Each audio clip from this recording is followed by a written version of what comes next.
first presentation, as you can see, is going to be from our colleagues Gary Gumpert and Susan Drucker, who are both over in the US. And I'll turn it over to you two, Gary and Sue, to tell us about the future of the communicative city and the idea of the urban sensorium. All right. Well, it's a pleasure to be here wherever here is and to see so many.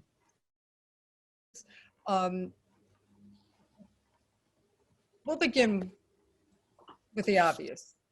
And then came the pandemic. As buildings and planning around log jams and elevator companies, we find have developed a variety of gadgets so that riders don't have to touch anything with their hands.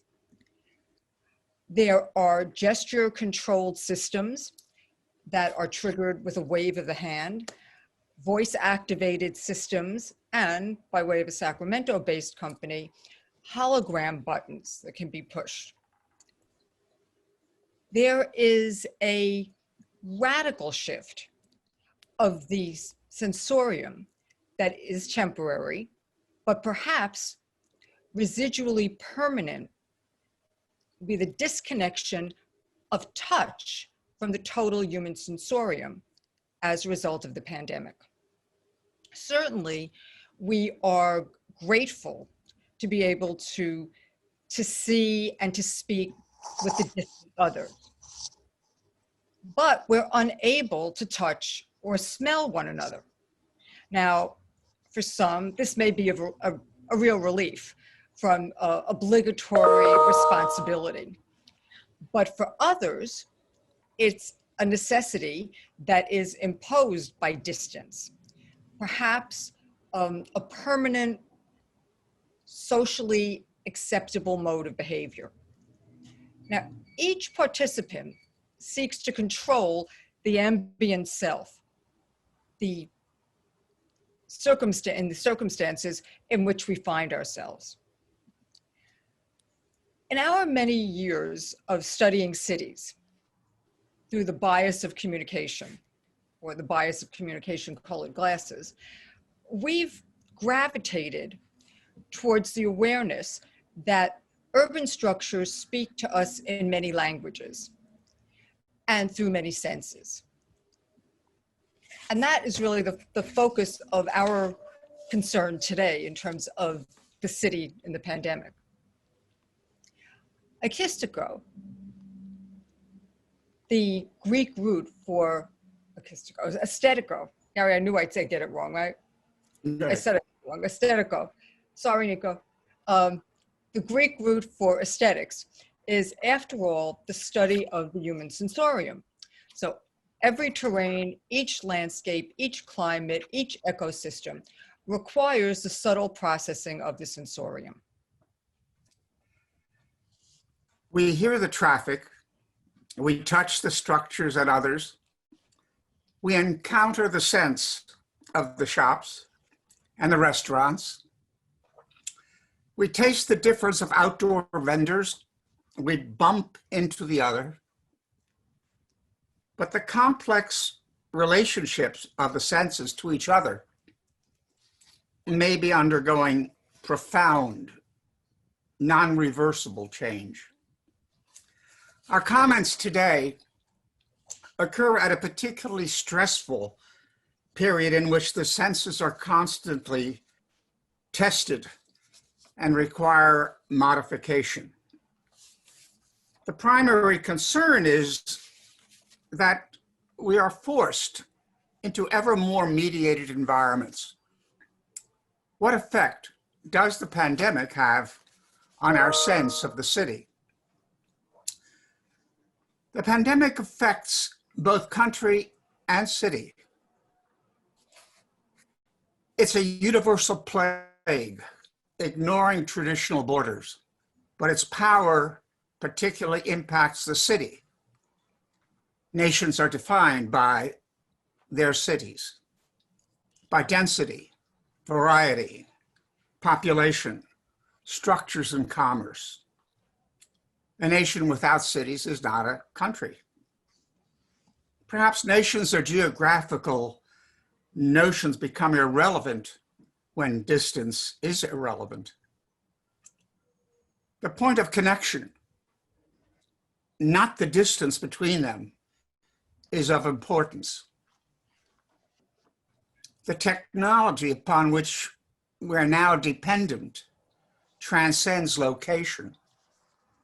Place is replaced by connection with distance immaterial.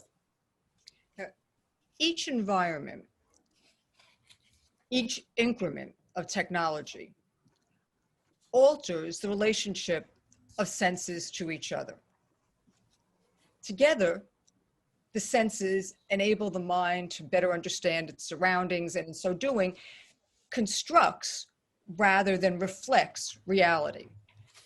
Now, in the eyes of the skin, architect Johannes Halsema contends that modernist design at large has housed the intellect and the eye, but it's left the body and other senses, as well as memories and imagination and dreams, homeless. It's this total philosophy of planning that permeates Halsema's work when he contends that the city and the body define each other. Yet during the pandemic, is the eye not the safest, least threatening of the senses? Now, Halsema is not alone, seeking a fresh architectural approach. There's been a trend that we find very interesting towards sensorial urbanism.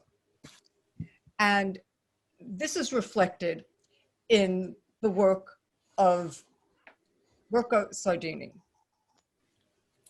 Atmosphere, character, and sensorial qualities are becoming key factors in the definition of a place, even from an economic perspective. All the more reason for us to demand that this attention be turned to public places and to urban spaces in general. Is it possible to combine the different approaches to contemporary urbanism with a sensorial urbanism? Halsema's approach, he approaches the realm of architecture and he evaluates the efficacy of any structure and the degree to which our senses are addressed, whether it is sight, hearing, smell, touch, and sound. The idealized structure nurtures and addresses each of them. Has our sensory approach to the city changed with the mediation of the city? Is it further altered by the pandemic? The preoccupation was addressed in 1960 when Marshall McLuhan's concept of sense ratios was proclaimed, that all media are extensions expanding our perception of the world. Mediated dyadic communication is a technological gift, but not a substitute for a non-mediated relationship. It is different and controlled in terms of angle, proximity, controlled environment, and motion. A mediated dyad requires attention to a view determined by each participant in terms of camera angle, quality of sound, and visual quality. It's a proximically very static event in which space between individuals is controlled by the other. The actual space between the two is irrelevant. The public environment becomes redefined, irrelevant for some, a potentially dangerous environment for others. Instead, we gravitate or are compelled toward relationships without touch or smell, with vision prescribed by the camera and sound altered in transmission. Social interaction is a matter of transaction.